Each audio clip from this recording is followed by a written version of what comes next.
اعوذ باللہ من الشیطان الرجیم بسم اللہ الرحمن الرحیم وَإِذْ قَتَلْتُمْ نَفْسًا فَادَّارَأْتُمْ فِيهَا وَاللَّهُ مُخْرِجٌ مَا كُنْتُمْ تَكْتُمُونَ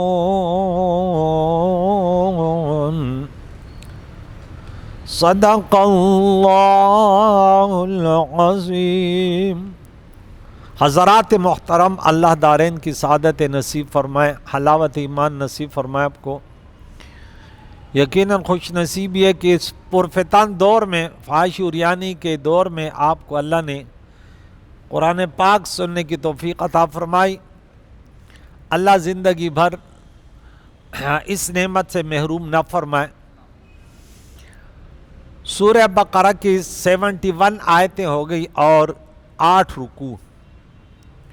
جو واقعہ چل رہا تھا کہ بنی اسرائیل کے ایک آپس میں انہوں نے ایک شخص کو قتل کیا، یہاں فرمایا وَإِذْ قَتَلْتُمْ نَفْسًا، حالانکہ ہم نے کہا کہ وہ قتل اس کے بھتیجے نے کیا تھا یا کوئی اور رشتہ دار تھا، تو وہ فرد واحد تھا۔ یہاں قتلتم، مخاطب جو ہے حضور علیہ السلام کے دور کے بنی اسرائیل ہیں، کیونکہ ان کے باپ اجداد میں تھے، یہ سب ان کو ماننے والے تھے، تو جو انسان جس کو مانے وہ اس میں شامل ہو جاتا ہے۔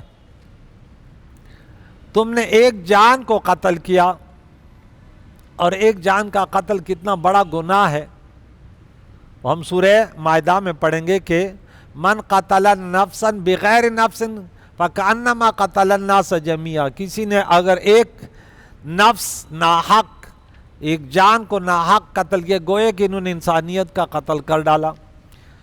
اس قتل کے بعد فَدَّارَأْتُمْ، تم ایک دوسرے پر تہمت لگانے لگے، اس قتل کو ایک دوسرے پر ڈالنے لگے کہ اس نے کیا، اس میں لڑائی ڈال دی۔ وَاللَّهُ مُخْرِجٌ، اللہ تعالیٰ ظاہر فرمانے والا ہے، ما کنتم تکتمون، وہ جو تم چھپاتے تھے۔ اللہ تعالیٰ سے کوئی چیز زمین و آسمان میں مخفی نہیں ہے۔ فقلنا، تو ہم نے کہا، وہ گائے کا واقعہ پیچھے گزر چکا کہ وہ گائے لاؤ پھر اس کو مارو، کہ اب فقلنا ہم نے کہا اضربوہ، مارو یا لگاؤ اس مردے پر، ببعض، یا اس گائے کا بعض حصہ، اس کا ایک ٹکڑا اس میت کو لگاؤ گے، یہ زندہ ہو جائے گا اور بتا دے گا کہ میرا قاتل کون ہے۔ اور اسی طرح اللہ تعالی یحیی اللہ الموتى، مردوں کو زندہ فرمائے گا، موت کے بعد زندگی حق ہے۔ دنیا میں یہ منظر اللہ نے دکھا دیا۔ اور وَيُرِيكُمْ آیَاتِهِ، اللہ اپنی نشانیاں تمہیں دکھاتا ہے تاکہ تم سمجھو، عقل رکھو۔ معلوم ہوا کہ رب کی قدرتیں ہماری عقل و وہم سے بالاتر ہیں۔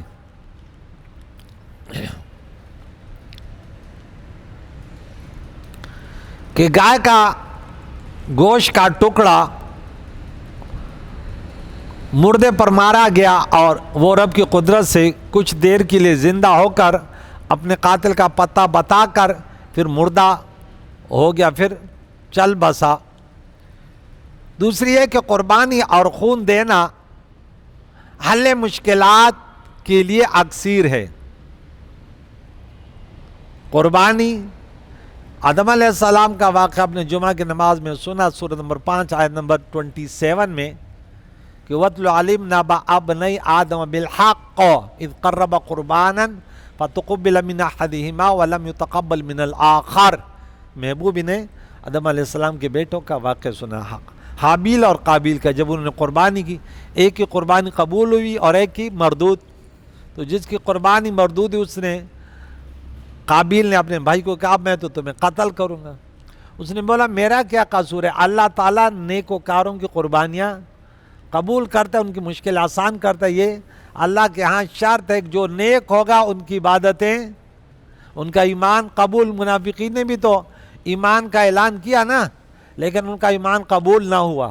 انسان جب بھی کوئی عمل کرے تو دعا کرے، اللہ میرا عمل اس قابل تو نہیں ہے، لیکن تو اپنے فضل اور کرم سے. ہم مل کے نماز پڑھتے ہیں، عبادت کرتے ہیں، اس میں یہ فائدہ ہوتا ہے کہ نیک لوگوں کے صدقے گناہگاروں کی بھی عبادتیں قبول ہو جاتی. تو یہاں دیکھیں مشکلات ان کے مشکل تھی، تو وہ قربانی کے ذریعے انہوں نے گائے ذبح کی. آج تھوڑے دیر پیچھے چلے جاؤ چند سال پہلے، تو مریض ہوتا، کوئی مشکل آتی، سب سے پہلے صدقہ.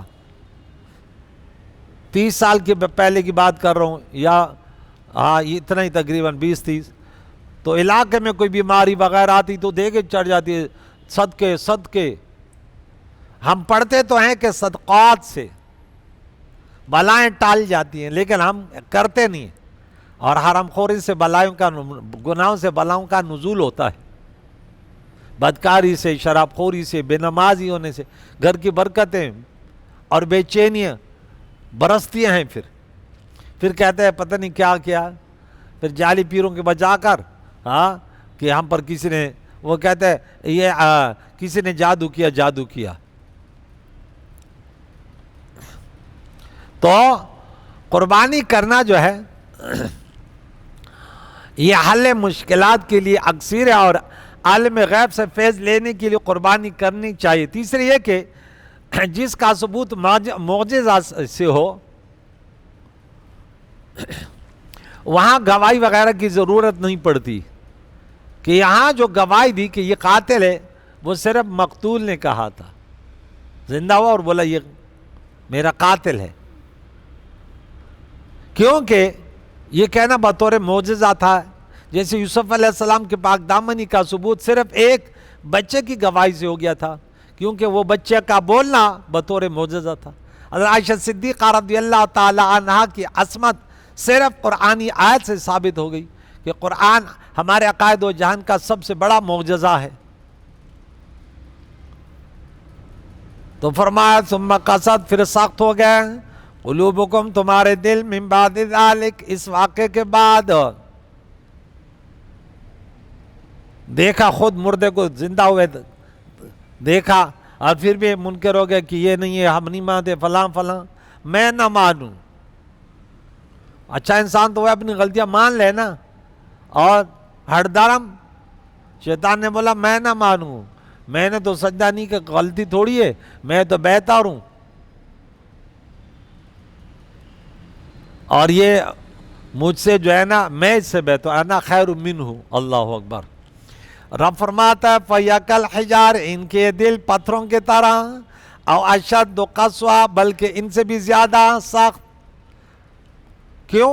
وَإِنَّ مِنَ الْحِجَارَةِ لَمَا يَتَفَجَّرُ مِنْهُ الْأَنْهَارُ، کچھ پتھر وہ ہیں کہ البتہ ان سے ضرور نہریں جاری ہوتی ہیں، ندیاں بہہ نکلتی ہیں. انہار نہر کی جمع. پہاڑوں کو دیکھو تو پشتو میں ایک شعر ہے، زما پہال بان غرن جاری نخی دادی چی سندونا تیرازی. کہتے میرے حال پر ایک شاعر ہے، وہ تو اپنے تخیلات میں لگے رہتے ہیں. جو بھی کہہ دیا، کہتے میرے حال پر تو پہاڑ رو رہے ہیں، نشان یہ ہے دیکھیں ندیاں بہ رہی ہیں. اس سے اس نے پہاڑوں کو اپنے ساتھ ملا لیا. وَإِنَّ مِنَا، دوسرے قسم کے پہاڑ، البتہ وہ ہیں یشقق کو، وہ پھٹ جاتے ہیں، فَيَخْرُجُ مِنْهُ الْمَاءُ، اس سے چھوٹے چھوٹے چشمے بہنے لگتے ہیں. کچھ بڑے ابشار، کوئی چھوٹے، کچھ بڑے نہریں، کوئی چھوٹی نہریں. وَإِنَّ مِنْهَا لَمَا يَهْبِطُ مِنْ خَشْيَةِ اللَّهِ، اور کچھ وہ ہیں البتہ کہ وہ اللہ کے خوف سے گر پڑتے ہیں. پتھر اللہ کے خوف سے پہاڑ کے اوپر سے نیچے گراتے ہیں. وَمَا اللَّهُ بِغَافِلٍ عَمَّا تَعْمَلُونَ، اللہ بے خبر نہیں ہے جو تم کرتے ہو، اس کی جزا اور سزا دے گا. اب دیکھیں یہاں پہ پتھروں کی کتنے قسم بتائی؟ 3. اب دیکھیں انسانوں میں 3 قسمیں ہیں. انبیاء علیہ السلام سب سے زیادہ خوف خدا رکھتے ہیں. سب سے زیادہ انبیاء علیہ السلام کے رونے کے بارے میں، نوح علیہ السلام آدم علیہ السلام، حضرت داؤد علیہ السلام کے ان کے رونے کے واقعات دیکھو. انبیاء ہیں، بڑے مرتبے والے ہیں، لیکن خوف خدا اتنا ہے کہ آپ سوچ بھی نہیں سکتے. اور اللہ کے نبی نے فرمایا جو جتنا اللہ کے قریب ہے، اللہ کے بارے میں انہیں معرفت ہے، وہ اتنا ہی زیادہ خوف رکھتے.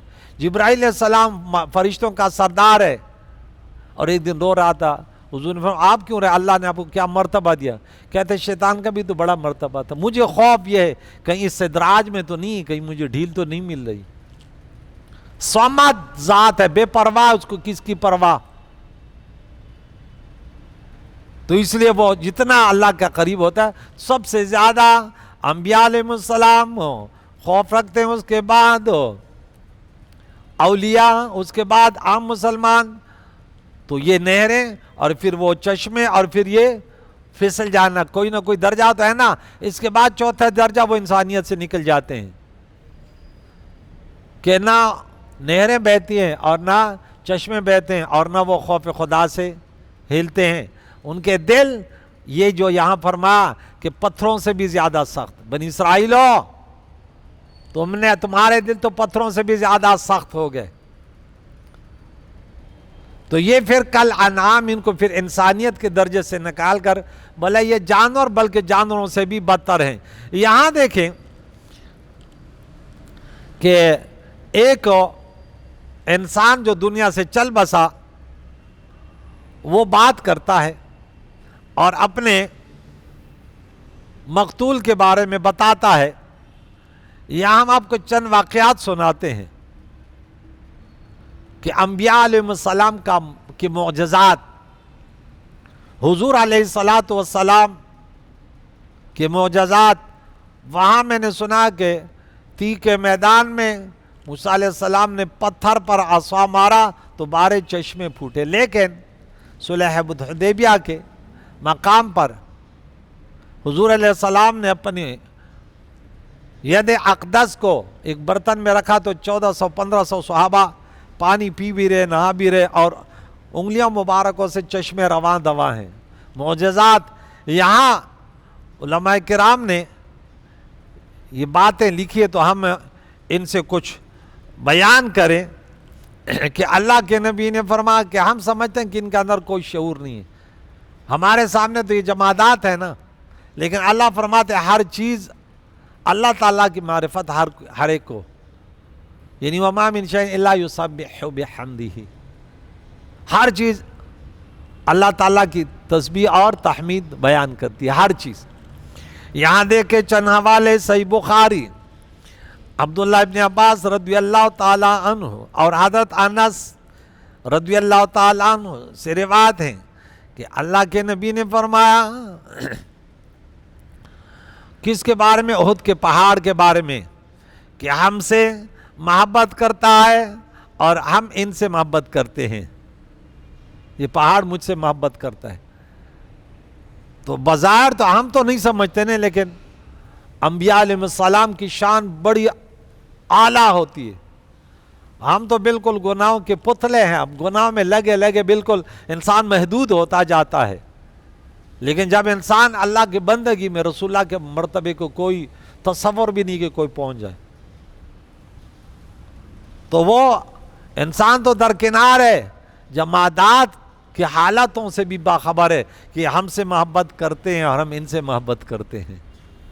خوش نصیب ہیں. یہ واقعہ دیکھیں، باری باری سناتا ہوں.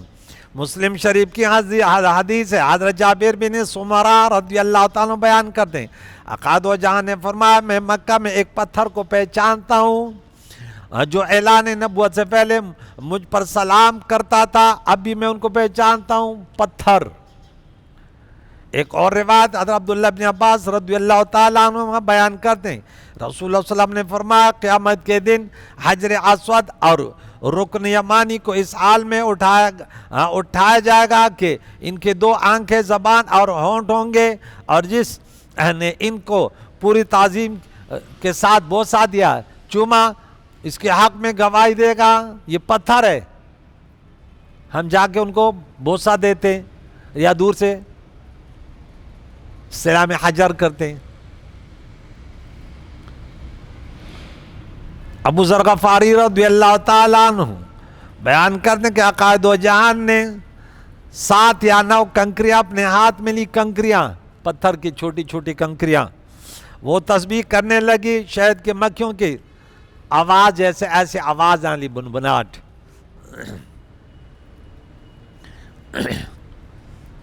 اس کے علاوہ حضرت عائشہ صدیقہ رضی اللہ تعالیٰ عنہ فرماتی ہیں کہ اللہ کے نبی نے فرمایا مجھ پر وحی کی گئی تو میں جس پتھر یا درخت کے پاس سے گزرتا وہ کہتا، پتھر اور درخت، السلام علیکہ یا رسول اللہ۔ مجھے پتھروں نے بھی سلام کیے اور کرتے ہیں۔ مسلمان آج اس پہ لڑے ہوئے، یہ کہتے کریں، یہ کہتے نہ کریں، یہ کہتے فرض ہے، یہ کہتے حرام ہے۔ عجیب بچے اختلافات ہیں، ہمارا بیڑا وہ کیا ہوئے، اسی پر لگے ہوئے۔ اللہ کی امان۔ بعض تو یوں لگ رہے ہیں کہ یہ ازل سے بس رسول اللہ صلی اللہ علیہ وسلم کے بل لگے رہتے ہیں۔ انا للہ و ہمارا تو عقیدہ ہے کہ حضور کی جو صفات ہیں نا، وہ تو لا یمکن الثناء کما کان حقہ، وہ تو امکان بھی نہیں، وہ تو ہم اسی لیے حضور کی تعریف کریں کہ اس کی تعریف سے ہمارا کچھ مشکل حل ہو جائے۔ جو حضرت حسان بن ثابت نے کہا، ما ان مدحت محمدا بمقالتی ولکن مدحت مقالتی بمحمد۔ نہ حسین پا وینا یار نہ خیستہ کی، خیستہ کڑا یہ کلام پخپل دل بر دے، کہتے میں نے اپنے کلام کو حضور کے نام سے خوبصورت بنایا۔ حضرت علی کرم اللہ وجہ الکریم نے فرمایا کہ میں عقائد و جان کے ساتھ باہر نکلا، آپ جس پتھر یا درخت کے پاس سے گزرتے وہ آپ کو سلام عرض کرتا۔ ایک اور روایت انہی سے ہے، میں عقائد و جان کے ساتھ مکے کی کسی راستے میں جا رہا تھا کہ آپ کے سامنے جو بھی پہاڑ یا دریا درخت آتا وہ کہتا السلام علیکہ یا رسول اللہ۔ ہمارے نبی کی شان، لوگ آج ممبر بیٹھتے کہتے ہمارے جیسا ہے، میں نے بولا یہ مت کہو، حضور جیسا کوئی نہیں ہے، حضور جیسا سب سے اعلیٰ و بالا ہمارا نہیں۔ اس میں کوئی شک نہیں کہ وہ انسان ہے، کوئی شک نہیں کہ وہ بشر ہے، لیکن ان کا مقام، اس کا رتبہ، ان کی شان کوئی نہیں ہے۔ ایسے شانوں والے انسان نہیں، انسان وہ انسان ہے۔ یہ ایک اور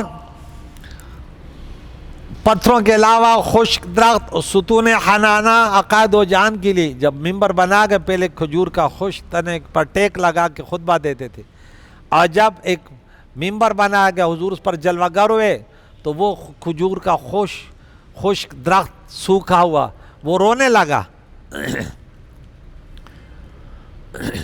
اور چیخ مار کر رو رہا تھا، جیسے اونٹنی اپنے بچے کی فراق میں روتی ہے۔ صحیح بخاری میں یہ روایت موجود ہے۔ اللہ کے نبی نے کھجور کو، جو حضور کے فراق میں روتے ہیں حضور انہیں گلے لگاتے ہیں۔ یہ دنیا کا قانون ہے، اگر بچہ اپنی امی کے فراق میں روئے تو امی آ جائے تو بچے کو گلے لگاتی کہ میرا بچہ میری جدائی میں رو رہا ہے۔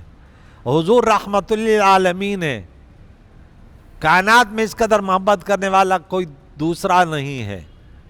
اپنی گناہگار امت کا سب سے بڑا سہارا ہمارا نبی۔ حضرت حسن بصری رضی اللہ تعالیٰ فرماتے کہ اے مسلمانوں، کھجور کا تنا تو حضور کے فراق میں رو رہا تھا، لیکن تم حضور کے فراق میں کبھی آنسو بہائے؟ محب اپنے محبوب کے جدائی میں روتا ہے، تم نے کبھی رویا؟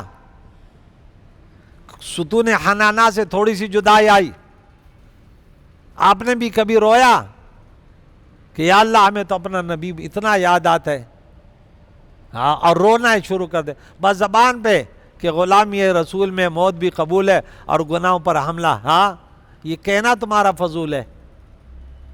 رسول اللہ علیہ وسلم کی شریعت، جب قرآن پاک یہ سب سے بڑی شریعت بیان ہوتی ہے، کتنے لوگ آتے ہیں، اور جب حلوے کی بات ہوتی ہے، بریانی کی بات ہوتی ہے، کھانے پینے کی بات ہوتی ہے کہ آپ درس کے بعد بریانی اور کھانے کا انتظام میں اینڈ میں ایسے لوگ برستے ہیں جیسے کہیں شمع جل رہی ہو پتنگ برسنے لگے. بارش ہوتی ہے اور بلب لگاؤ تو کتنے پتنگ برستے, پھر ہی آ جاتے ہیں. کہتے ہیں اب جو ہے نا قبول ہے, یہی تو قبول ہے. روزانہ درس میں بیٹھنا, میں کہتا ہوں سازش نہ کرو, خدا را نہ بیٹھو لیکن سازش نہ کرو. اللہ تعالیٰ کے اس کلام کو کوئی بیان کرے, ان کا ساتھ اگر نہیں دیتے تو سازش بھی نہ کرو. اللہ تعالیٰ ان کو, اللہ انہیں ان کی زبانوں میں برکت پیدا کرے, جو اللہ کی رضا کے لیے رسول اللہ کی شریعت کے مطابق قرآن پاک کو فساد کے لیے نہیں. بعض نے قرآن سامنے رکھا ہوتا ہے لیکن ان کی نیتیں کچھ اور, پھر وہی 26 نمبر آیت علی یدل بھی کثیرہ والی بن جاتی ہے. آگے چلتے ہیں ستون حنانہ کے بعد کہ ایک حضرت عبداللہ ابن عمر رضی اللہ تعالیٰ عنہ بیان کرتے ہیں کہ پیارے آقا دو جان کے ساتھ ہم ایک سفر میں تھے, سامنے سے ایک اعرابی دیہاتی آیا. جب وہ قریب آیا آقا دو جہان نے پوچھا کہاں جا رہے ہو؟ اس نے کہا اپنے اہل خانہ, اپنے فیملی, اپنے گھر جا رہا ہوں. آپ نے فرمایا کیا تم کوئی خیر کوئی بھلائی حاصل کرنے کا ارادہ ہے؟ وہ پوچھنے لگے وہ کیا ہوتا ہے؟ آپ نے فرمایا کہ تم یہ گواہی دو کہ اللہ کے سوا کوئی معبود نہیں, وہ واحد لا شریک ہے, اسی کے سامنے سرب سجود ہونا, کسی اور کے سامنے نہ جھکنا, وہیں خالق, وہیں مالک, وہیں رازق, وہیں رحمان اور رحیم. اس نے بولا, وہ شخص کہنے لگا کہ اس پر کیا گواہی ہے, اس پر کوئی گواہی بھی تو پیش کرو کہ وہ واحد لا شریک ہے اور آپ اللہ کے رسول ہیں, کیا گواہی ہے؟ عقائد و جہان نے فرمایا جنگل و بیابان ہے کہ وہ دیکھو وہ درخت وادی کے کنارے پہ کھڑا ہے, جاؤ اس کو بلاؤ. حسن امام بوصیری رحمۃ اللہ علیہ فرماتے ہیں جاءت لدعوتی الاشجار ساجدتن. حضور علیہ السلام کے بلانے پر پیغام وہ دے رہا ہے کہ اللہ کا نبی بلا رہا ہے. جاءت لدعوتی الاشجار ساجدتن تمشی الیہ علی ساق بلا قدمی. قدم تو نہیں اٹھا رہا لیکن پلڑیوں کے ذرا زمین گھسیٹ کے سجدہ کرتے حضور کی خدمت میں حاضر ہوا. اس نے گواہ مانگا, کون گواہی دے گا؟ وہ درخت آگے حضور کے سامنے کھڑا ہوا. آپ نے اسے 3 مرتبہ اپنے رسالت پر شہادت طلب کی اور اس نے اسی طرح شہادت دی جس طرح اپنے کلمہ شہادت پڑھا تھا. پھر وہ درخت اپنی جگہ واپس چلا گیا. پھر انہوں نے کہا میں اپنے قوم کے طرف جاتا ہوں, انہیں بھی دعوت دیتا ہوں اگر وہ آپ کے پاس آتی ہے. کہ یہ تو یقیناً بہت بڑا معجزہ ہے کہ ایک درخت آتا ہے اور گواہی دیتا ہے. واقعہ کیا چل رہا کہ ایک مردے کو زندہ کرنا یہ معجزہ تھا, اللہ کی قدرت, نبی کا معجزہ. یہاں پہ درخت بول رہا ہے, گواہی دے رہا ہے. ایک اور واقعہ آپ کو سنا دوں کہ ایک دیہاتی آیا, حضور علیہ السلام دین کی تبلیغ فرما رہے ہیں, اللہ کی صفات بیان کر رہے ہیں, لوگوں کو گناہوں سے بچنے کی دعوت دے رہے ہیں, عدل و انصاف کی باتیں دے رہے ہیں, لوگوں کامیابی کس میں ہے. وہ دیہاتی آیا اور اس کے ساتھ اس نے گو کو شکار کیا تھا. کس کو؟ وہ اس میں آستین میں اس گو کو لیا ہوا ہے. جب یہ جماعت دیکھی تو کہنے لگا یہ شخص کون ہے؟ تو انہوں نے کہا یہ وہ شخص ہے جو اپنے آپ کو نبی گمان کرتا ہے, یہ کہتا میں اللہ کا رسول ہوں. اور یہ سامنے آ کر, دیہات میں لوگ بڑے ہوتے تو قدر سنجیدہ نہیں ہوتے, اور کہنے لگا یا محمد علیہ الصلوۃ والسلام. اللہ اکبر, کس قدر خطرناک بات کہی, تم سے بڑھ کر کوئی جھوٹا نہیں. انا للہ استغفر اللہ. میرے نزدیک تم سے بڑھ کر کوئی مبغوض نہیں, میں آپ سے بغض رکھتا ہوں. اور یاد رکھو اگر مجھے لوگ یہ نہ کہتے کہ آپ نے جلدی کر دی، آپ جلد باز ہیں تو میں تمہیں قتل کر دیتا. اب کون سی بات ہے تو نے لگا رکھی کہ اللہ واحد لا شریک ہے ہمارے بتوں کے خلاف؟ یہ کون سا طریقہ ہے؟ لوگ اس پر ان کے چاہنے والے بڑے خوش ہوئے کہ تو اچھا جواب دیا. حضرت عمر جیسے جلالی صحابی بڑا صبر اور کنٹرول کیا، لیکن عرض کرنے لگے یا رسول اللہ ذرا اجازت دیجئے میں ان کو اب درست کرتا ہوں. اب میں بتاتا ہوں ذرا کہ یہ کون سی ہستی ہے اور تو کس کے بارے میں ایسے باتیں کرتا ہے. حضور نے فرمایا عمر تمہیں معلوم نہیں کہ اللہ کے انبیاء بردبار ہوتے ہیں، بڑے صبر کرنے والے ہوتے ہیں. اللہ تعالیٰ کی وحدانیت کا پیغام لوگوں کو دینا کوئی آسان کام نہیں ہے. شیطان نے ان لوگوں پر کام کیا، ان کو غلط عقائد نظریات میں مبتلا کیا، ان کو راہ راست پہ لانے کے لیے سونار بھی جب سونے کو خوبصورت اور چمکانے والا بناتا ہے بڑی محنت کرتا ہے، آگ میں اس کو ڈالتا ہے، اس کے لیے بڑی محنت درکار ہوتے ہیں، اس میں صبر بردباری.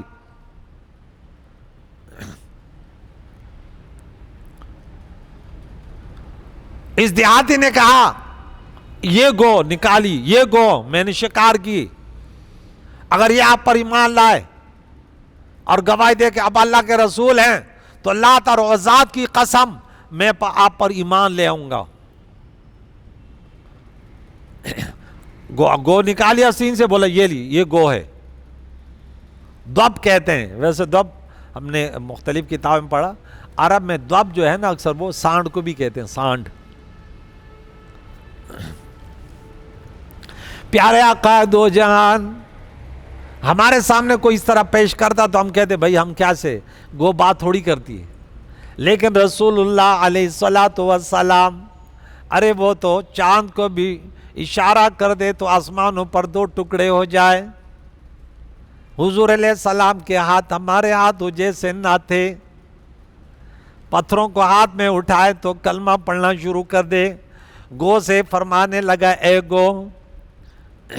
اس نے بڑے فصیح الفاظوں سے بڑے خوبصورت لہجے سے کہا لبیک یا رحمت للعالمین. لبیک کے آواز سے میں حاضر ہوں، کیا حکم ہے؟ اب گو کہنے لگا. حضور کا معجزہ ہے. حضور نے فرمایا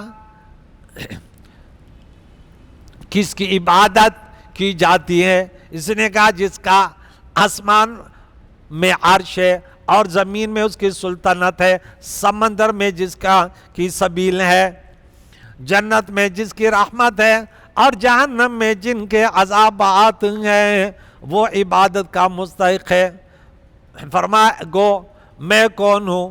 گو نے کہا آپ رسول اللہ ہیں، آپ رب العالمین کے رسول ہیں، آپ خاتم النبیین ہیں، جس نے آپ کی تصدیق کی، جس نے آپ کو رسول اللہ مانا، جو آپ کے اتباع میں آ گیا، ارے وہ کامیاب ہے، اور جس نے آپ کی تکذیب کی، آپ کو چھوٹلایا، وہ ناکام ہے.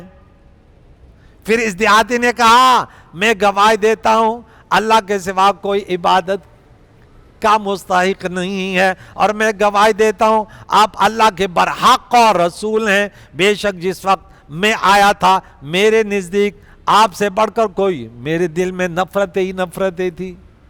آپ کے اخلاق کریمہ دیکھیں، آپ کے معجزات دیکھیں، اور اب میرے نزدیک میرے دل میں آپ سے بڑھ کر کوئی محبوب نہیں ہے. آنن فانن، دشمن کو دوست بنانا، کہ آپ سے بڑھ کر کوئی محبوب نہیں. آخری واقعہ سنا رہا ہوں. حضرت ام سلمہ رضی اللہ تعالیٰ، تو اس نے کلمہ پڑھا اور مسلمان ہو گیا. ام سلمہ رضی اللہ تعالیٰ عنہ فرماتی ہیں عقائد و جان صحرا میں تھے، کسی آواز دینے والے نے آواز دی یا رسول اللہ، یا رسول اللہ. آپ نے مڑ کر دیکھا تو کوئی نظر نہیں آ رہا. پھر متوجہ ہوئے تو ایک ہرنی بندھی ہوئی تھی. ہرنی کو جانتے ہو؟ ایک شکاری نے شکار کیا ہرنی کا، اس کو باندھ کے رکھا تھا، وہ ہرنی فریاد کر رہی ہے، اللہ کے نبی کے پناہ میں جو آیا گویا کہ وہ اس کو اللہ نے پناہ دی، ہوا یجیر ولا یجار علیہ، اللہ پناہ دیتا ہے، اللہ والوں کے پناہ میں جو آ جائے وہ اللہ کے پناہ میں آ گیا۔ اس کو پتا تھا اگر یہ نبی علیہ السلام جانتی تھی کہ یہ رحمت للعالمین ہے، اللہ کے نبی نے فرمایا سوائے سرکش انسانوں جناتوں کے مجھے ہر کوئی جانتا ہے کہ میں اللہ کا نبی ہوں۔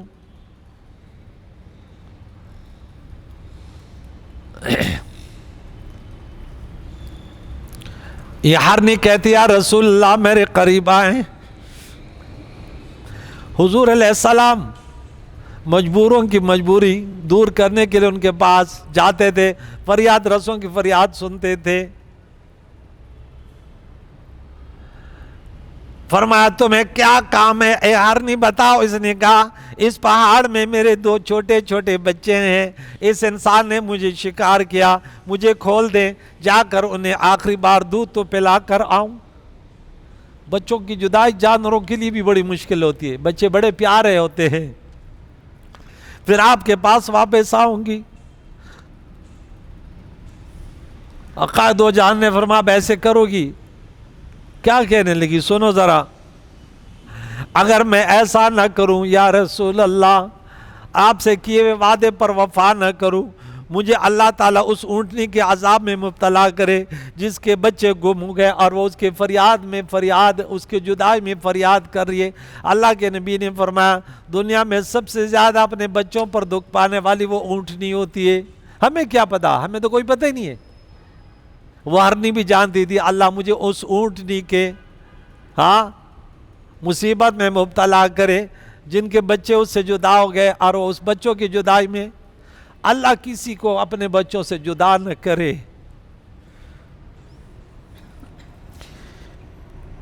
انسان دنیا سے جا رہا ہے، فکر نہیں ہے کہ قبر میں جا کے کیا جواب دوں گا، آخری سانسوں تک کہتے ہیں میرے بچوں کا خیال رکھنا، خاندان سے کہتے ہیں میرے بچوں کا خیال رکھنا، اور پھر یہ بچے تھوڑے سا ہوش سنبھال کر اپنے والدین کے کس طرح انہیں ستاتے ہیں آپ لوگ جانتے ہیں۔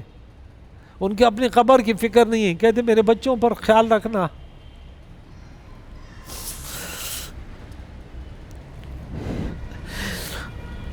ہرنی کی موت آ گئی کہ اب میں ذبح ہونے والی ہوں، پھر بھی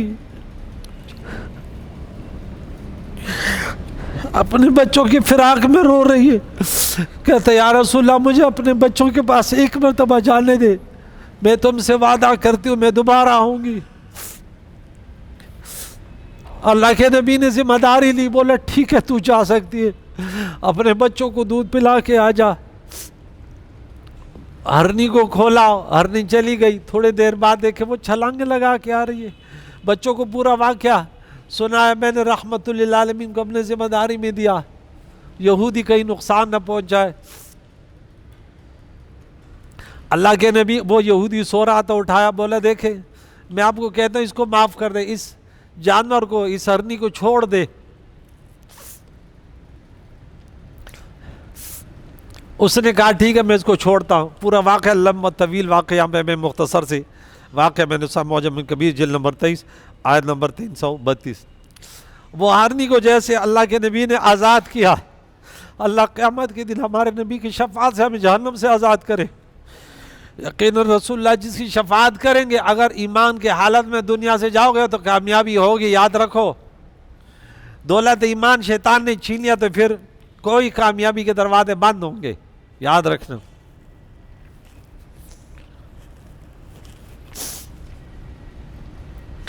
اور جیسے اس کو آزاد کیا، وہ چھلانگیں لگاتی ہوئی اپنے بچوں کے طرف، کتنی اس کو زندگی کی پرواہ نہیں ہے، بچوں کی پرواہ ہے۔